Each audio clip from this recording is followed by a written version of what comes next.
بالله من الشيطان الرجيم.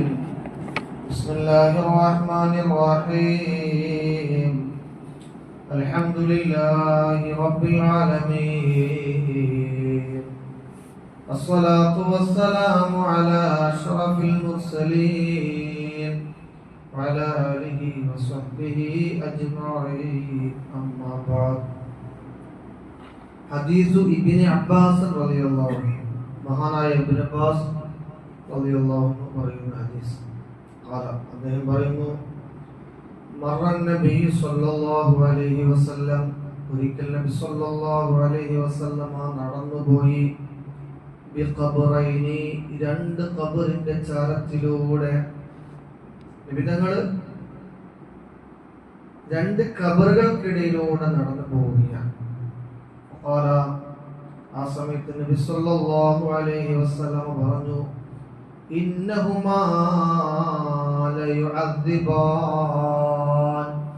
ഈ ഖബറിൽ കിടക്കുന്ന രണ്ട് കക്ഷികളും വല്ലാതെ ശിക്ഷിക്കപ്പെടുന്നുണ്ട്. അതായത് നബി സല്ലല്ലാഹു അലൈഹി വസല്ലമ ഖബറിന്റെ ഉള്ളിൽ കിടക്കുന്ന കാര്യം പറയാം. മുഅ്ജിസത്തിന്റെ കഴിവുകൊണ്ട് അല്ലാഹു സുബ്ഹാനഹു വ തആല അങ്ങനെ പറയാൻ നബി സല്ലല്ലാഹു അലൈഹി വസല്ലം തങ്ങൾക്ക് കഴിവ് നൽകും. നബി തങ്ങളുടെ കൂടെ ആ സമയത്ത് ഉണ്ടായിരുന്ന ആൾക്ക് ആ ഖബറിൽ കിടക്കുന്ന കാര്യങ്ങൾ അറിയാൻ സാധിക്കുന്നില്ല.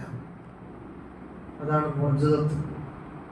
ചില സന്ദർഭങ്ങളിൽ മുഅ്ജിസത്തിന്റെ കഴിവ് കൊണ്ട് നാം കാണാത്ത, മനുഷ്യന് കാണാത്ത ചില കാഴ്ചകളൊക്കെ പ്രിയപ്പെട്ട പ്രവാചകൻ സല്ലല്ലാഹു അലൈഹി വസല്ലം തങ്ങൾക്ക് അല്ലാഹു തആല കാണിച്ചു കൊടുക്കും. എന്നിട്ട് നബി തങ്ങൾ പറയുന്നു, വമാ യുഅദ്ദിബാനി ഫീ ഖബർ, അവർ അവരുടെ ഖബറിൽ വെച്ചുകൊണ്ട് ശിക്ഷിക്കപ്പെടുന്നില്ല. രണ്ട് കാരണം കൊണ്ടല്ലാതെ. ആ കാരണം നബി തങ്ങൾ പറയാണ്, അമ്മാ അഹദുഹുമാ, അതിൽപ്പെട്ട ഒരാൾ ശിക്ഷിക്കപ്പെടാനുള്ള കാരണം ഫകാന ലാ യസ്തബിഉ മിനൽ ബൗൽ, അദ്ദേഹം മൂത്രം ഒഴിച്ചു കഴിഞ്ഞാൽ കൃത്യമായ ശുചീകരണം വരുത്താത്ത ആളായിരുന്നു. മൂത്രമൊഴിച്ചു കഴിഞ്ഞാൽ ശുചീകരിക്കണം എന്നുള്ളത് ശരീഅത്തുൽ ഇസ്ലാം നിർബന്ധമാക്കിയ ഒരു കാര്യമാണ്. അത് മലമൂത്ര വിസർജനം, രണ്ട് വിസർജനം ചെയ്തു കഴിഞ്ഞാലും വളരെ കൃത്യമായി വൃത്തിയാക്കണം. അത് നിർബന്ധമാണ്. അത് ഇസ്ലാമിക സംസ്കാരത്തിന്റെ ഒരു ഭാഗമാണ്. പല കൂട്ടർക്കും എന്ന് അറിഞ്ഞുകൂടാ, മൂത്രമൊഴിച്ചാൽ കഴുകണോ വേണ്ടേ എന്ന് പോലും അറിഞ്ഞുകൂടാ. എന്നാൽ മൂത്രമൊഴിച്ചാലും കാഷ്ടിച്ചു കഴിഞ്ഞാലും ആ ഭാഗം വളരെ കൃത്യമായി ശുചീകരിക്കുക എന്നുള്ളത് നിർബന്ധമാണ്. ഒരു മനുഷ്യന്റെ സംസ്കാരത്തിൽപ്പെട്ട ഒന്നാണ്, വൃത്തിയുടെ ഭാഗമായ ഒന്നാണ്. അത് വിശുദ്ധ ദീനുൽ ഇസ്ലാമിൽ നിർബന്ധമാക്കി അത് അനുശാസിക്കണം, അങ്ങനെ ചെയ്തിരിക്കണം, അത് ചെയ്യാതിരിക്കാൻ പാടില്ല എന്നാണ്. അതാണ് ഇസ്ലാമിക സംസ്കാരത്തിന്റെ ഒരു പവർ, ഒരു മഹത്വം. തന്നെയുമല്ല, അതിങ്ങനെ കഴുകി എന്ന് ഒപ്പിച്ച പോലെ. കാരണം മനുഷ്യൻ എന്ന നിലയിൽ സമൂഹമായി ജീവിക്കുന്ന ആളാണ്, ജനങ്ങൾക്കിടയിൽ ജീവിക്കുന്ന ആളാണ്. അതുകൊണ്ട് തന്നെ മൂത്രമൊഴിച്ചാലും കാഷ്ടിച്ചു കഴിഞ്ഞാലും വളരെ കൃത്യമായി വൃത്തിയാക്കണം. ഒപ്പിച്ചാ പോരാ, കടലാസോടെ തുടച്ചാ പോരാ. അതാണ് യൂറോപ്യൻ സംസ്കാരങ്ങളൊക്കെ, കടലാസോടെ തുടക്കുക. അങ്ങനെയുള്ള വൃത്തികെട്ട സംസ്കാരങ്ങളൊന്നും ഇസ്ലാം പഠിപ്പിക്കുന്നില്ല. വളരെ കൃത്യമായി ആ മൂത്ര വിസർജനത്തിന്റെ ശേഷം വൃത്തിയാക്കാത്തവന് പടച്ചവന്റെ ഭാഗത്തുനിന്ന് ശിക്ഷയുണ്ട് എന്ന പാഠം കൂടിയാണ് ഇവിടെ. അവരിൽ വെച്ചുകൊണ്ട് ഒരു വ്യക്തി ശിക്ഷിക്കപ്പെടാനുള്ള കാരണം മൂത്രമൊഴിച്ച ശേഷം കൃത്യമായി വൃത്തിയാക്കിയിട്ടില്ല എന്നുള്ളതാണ്.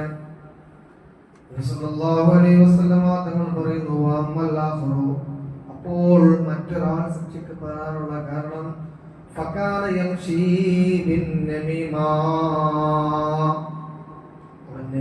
കൊണ്ട് നടക്കുന്നവനാണ്, പരദൂഷണം കൊണ്ട് നടക്കുന്നവനാണ്, മറ്റൊരുത്തന്റെ കുറ്റവും കുറവും ഇങ്ങനെ പറഞ്ഞു നടക്കുന്നവനാണ്.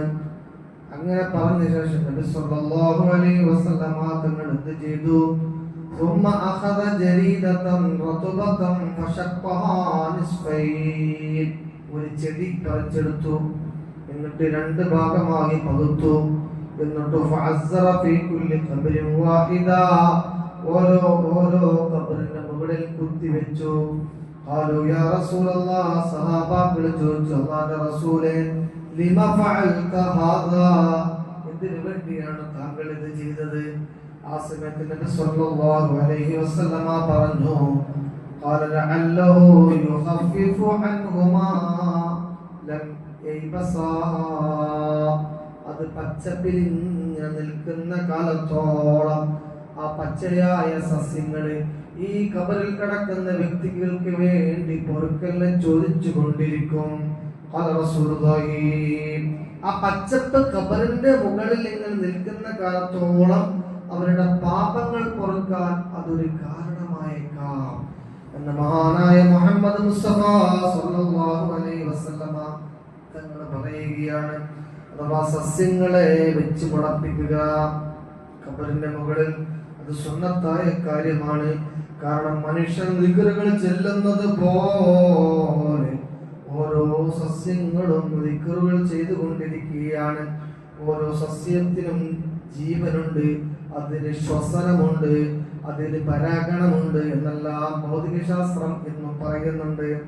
അതുകൊണ്ട് തന്നെ സസ്യങ്ങൾ അതാതിന്റെ ദൗത്യങ്ങൾ നിർവഹിച്ചു കൊണ്ടിരിക്കുന്നു. ഖബറിന്റെ മുകളിലുള്ള സസ്യങ്ങൾ ഒരുപക്ഷേ ഖബറിൽ കിടക്കുന്ന വ്യക്തികൾക്ക് പാപമോചനത്തിന് കാരണമായേക്കാം. മഹാനായ മുഹമ്മദ് മുസ്തഫ സ്വല്ലല്ലാഹു അലൈഹി വസല്ലം പഠിപ്പിക്കുന്നു. അല്ലാഹു തആല പറഞ്ഞതുമായ കാര്യം നാഫിആയ ഇൽമായി കബൂൽ ചെയ്യുമാറാവട്ടെ. അസ്സലാമു അലൈക്കും വറഹ്മത്തുള്ളാഹി വബറകാതുഹു.